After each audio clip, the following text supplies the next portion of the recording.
Basketball Talk Pro. I'm Ron Ekker, and welcome to our segment after last week when we went through 7 days in a row. And I commend anybody that watched every one, if anybody did.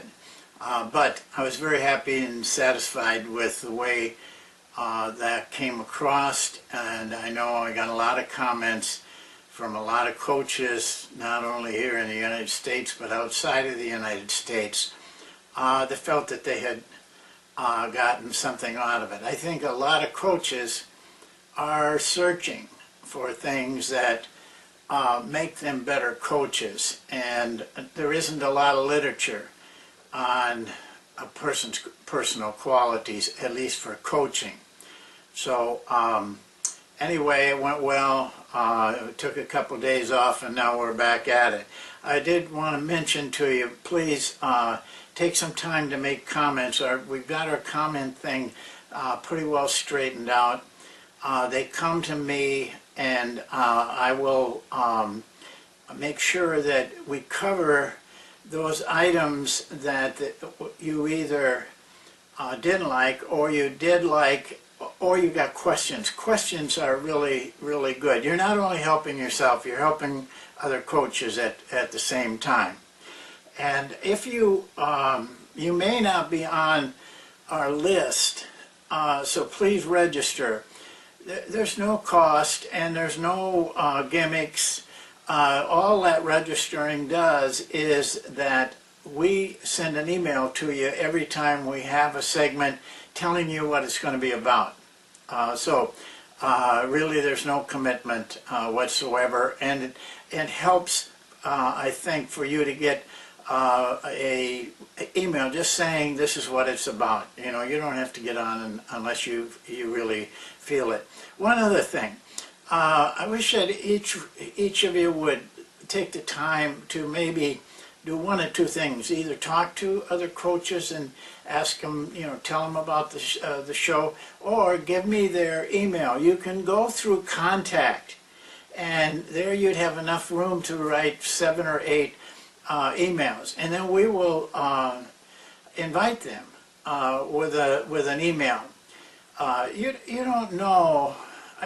You really have to help your other coaches, because some of those people don't have the resources. Some of them don't know. They may be sitting out there wanting something, but they don't know. So, you know, if you've got some friends that you think are really serious coaches, you know, either give me the email address and I will contact them, or if you want to contact them yourself and just give them the website, that's fine. By the way, on the qualities, one thing I forgot to mention, we also have upgraded our archives. So any part of the qualities or any show, you can go to the archives and get it. It's listed by month and by date and by name, so you can find what you're looking for. You may have to go to another month, but you should be able to find, well, I know you can find all of the shows that we put on. And that is, by the way, this is our 25th segment or video that we're going to present to you. And as you remember, if you were on the first segment that we did, the first video we did, I promised that I would do a minimum of 50. So we're halfway to that 50. I'm not saying that at the end of 50 we won't continue. Personally, I'm getting so, you know, I feel pretty good about what we're doing, and I get a lot of feedback that's very positive, and you know, we could go on, but 50 is what I agreed to do. Today I'm going to take a very, very ticklish subject, and I know it going in, but I also have some strong feelings about this subject. So even though I know that the world is against me on this one, I'm gonna plow ahead. It's in the area of defense, and it's where do you influence the driver? Now, there's no mistake that driving and penetration, is probably is one of the stronger ways to score. But how do you handle it defensively? Basically, where people vary, they don't vary much now, but is when the ball is at the wing. People kind of forget about when the ball is at the top, but I'm going to show you and I'm going to tell you right now. A lot of points are scored on drives from the top, but people don't seem to have a set position on that. But on the wing, they do. Now, the basketball wisdom from the NBA down is to force that driver baseline. What I'd like to say to that is, prove it. I'd like to see some proof that that is true. Since you think everybody has to do it, shouldn't we at least know see the proofs, see some statistics? Well, I kind of go the other way. I believe you're best off to force middle.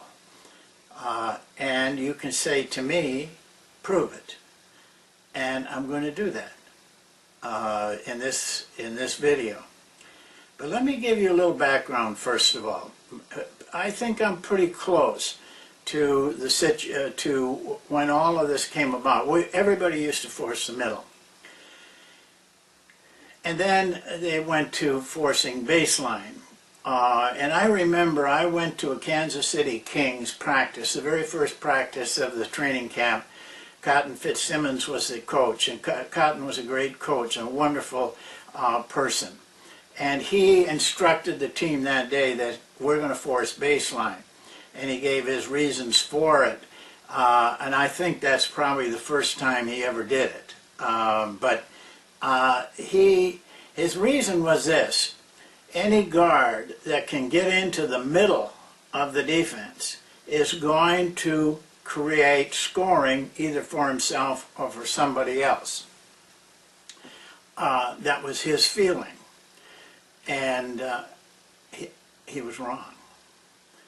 But I walked away from there convinced I'm going to start forcing baseline. Well, I was wrong. But what I did was I had always graded driving, and so I just started looking at where they are effective and where drives weren't so effective. And everything I did, and this is getting into the thousands of drives now, players do not score as well when they drive into the middle. That's, from a defensive standpoint, that's where you want to put them. They score very well when they go baseline. And from a defensive standpoint, that's where you don't want them to go. So I will live up to my word. I'm going to show you some statistical data that proves all of the wisdom is maybe not right. So let's go to, I've got things set up on my computer, so let's go there and take a look.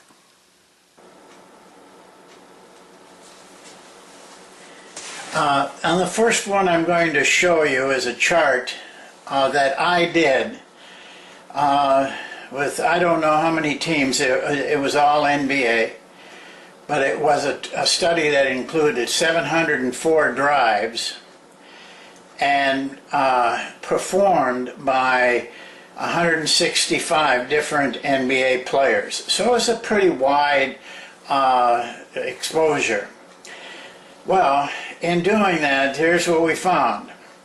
Players that drive the baseline score 0.64 points per drive. That's reasonably high.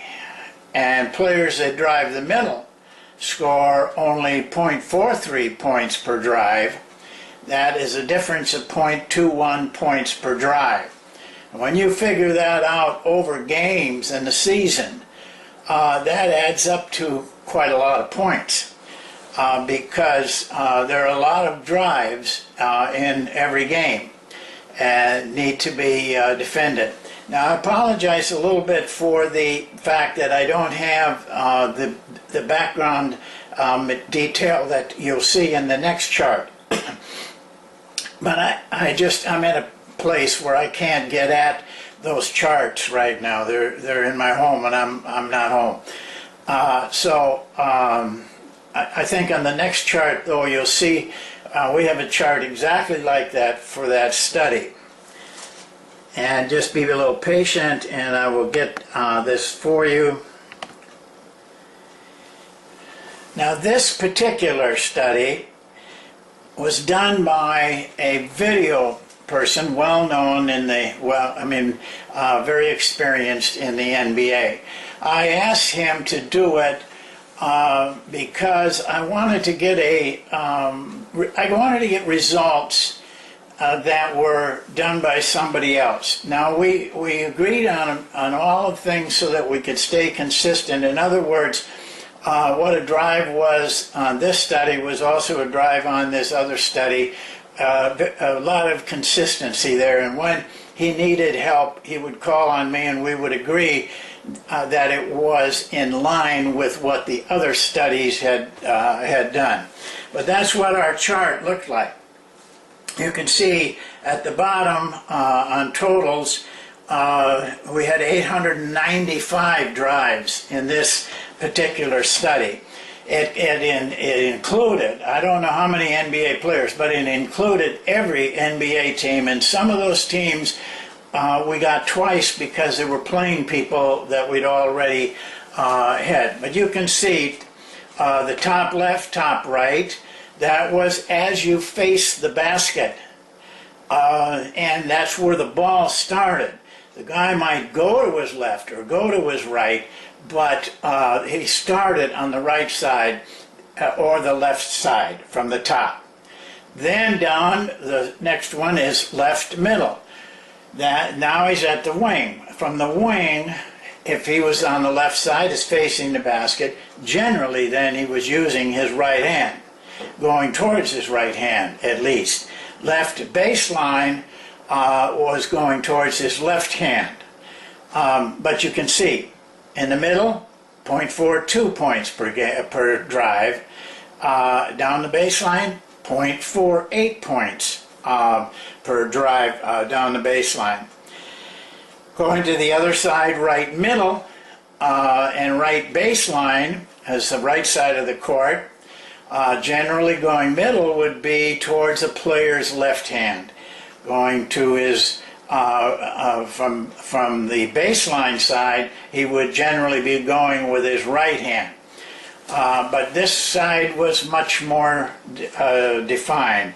0.31 when they went to the middle from there, which, you know, is where most offenses start on that right side. And if they went baseline, they scored almost half a point every time they drove in that direction. And now I'm going to move it down so it's a little bit clearer to you, but I want you to look, because it has something to do with all of this. Here you see the number of points scored on free throws. You can't foul guys on penetration and get by with anything. That's where they hurt you. A is a layup. Of course, a layup's the best shot you can get off of a drive. B is from a layup out to 15 feet. What commentators love to call paint, getting it in the paint. Well, look at the shooting percentage when you drive into the paint, 31%, and I'm going to talk about that a little bit later. But I've been doing these kind of things for 35 years. I mean, I don't know how many thousands of shot charts I got. Every one people shoot a poor percentage in B. Obviously, it is also the area which is most highly contested, and that's why. So, forcing a person into the paint, not necessarily a bad thing. C is 15 feet to 3-point, and we really didn't take 3-pointers because it really wasn't. It's a little more now. They're getting them off the pass, but the drive, it really wasn't the drive. So we didn't count 3-pointers. Now I want to move down, move the computer here to that last section, because that compiles everything. When you drive from the wing into the middle, your scoring is 0.37 points per time you drive. If you drive the baseline, it's 0.49 points per time you drive. That's 0.12 points. In this study, which was done by an experienced video guy, it wasn't me. I didn't have anything to do with that, except we agreed on certain points to be consistent from one study to the other. Well, right now, between those two studies, we're at 1,599 drives in the NBA, and all of them show up the same. They score better going baseline, and they score poor going into the middle. So it makes sense to me, at least. That's where you should force them. Now, that may vary with players, and because you really are getting them into the B area, and here's why I think that they score better going baseline. If you look at the court, and most defenses rotate from the weak side to stop that drive. I think it's virtually impossible to go all the way across that lane. If you're right on the lane line, you might be farther away, and get to the basket outside of the restricted area and stop a guy from driving who probably makes that drive in about a second, 2 or 3 steps with most of these guys, and they're at the basket. Now you have to go 12 feet. If they come down the middle, generally, you only have to go 6 feet.